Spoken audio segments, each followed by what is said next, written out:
The new Samsung TVs feature a solar charging remote control, and keeping it charged is easy. On the back of the remote, you'll see a solar cell. If you leave your remote face down like this, the battery will charge. Simply by using the lights in your home or sunlight, you can also use the USB charging port on the bottom of the remote. Plug it into a PC wall or your TV's USB port. When it's connected, a prompt appears to let you know the remote is charging, and it'll also let you know when your remote is fully charged.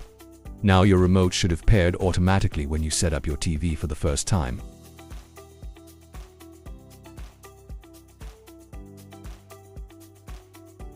If that did happen, no worries. Pairing is super easy. Just point the remote at the TV from 1 to 2 feet away and hold the return and play pause buttons for about 3 seconds.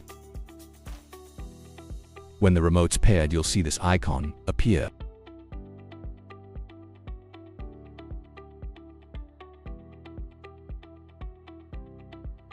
To reset, press the return button and the enter button together for about 10 seconds.